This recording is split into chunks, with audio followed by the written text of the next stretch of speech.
Tapos na yung misa. Palabasin nyo lang ako dito sa simbahan. Teka lang. Ang tino ng post na yan. Kita nyo? Nagsimba kasi ako eh. Dinamay nyo na pamilya ko. How you like that? Ta ta ta ta. Yeah, yeah, yeah, yeah, yeah. Guys, ang nanay ko, senior naman na. Eh, ba't nabuntis di? Wala na, agasan na yan. Pinatakbo nyo pa. Sugar, spice, and everything. Ang pangit!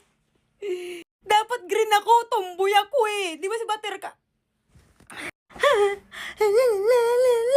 Bubbles! Laro niyo na talaga yung pamilya ko. Gamit na gamit yung edit na edit.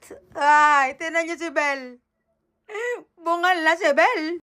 Tama, di ba sa Teletubbies ng last time, kulang yan, kinumpleto nyo. Wala na talaga akong masabi. Natupad pala, laging buttercup. Ah! Pinagbibigyan nyo pa ng asawa naman. Ano ba naman yan? Nananahimik naman kaming tatlo. Beto, ganda nito. Gandang edit ito eh. Kung saan kayong masaya, dun ako bad trip. Yes, kinasal yarn. Saan yung asawa niyan? Pagkatapos ng kasal, nag-enoma. Ewan ko na rin ba naman kayo sa inyong ganyan yan. Tapos guys, nag-extra nga pala kami si ate yung duwende. Shala, pagkatapos ko magkapamilya na buntis na naman ang ina. Paano na? Tingnan nyo. Bakit ba? May version pa ng as. Sobra na kayo.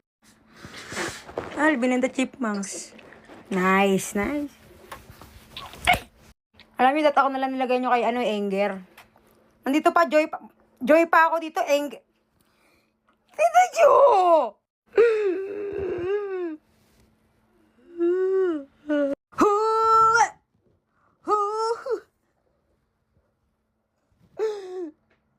Puta.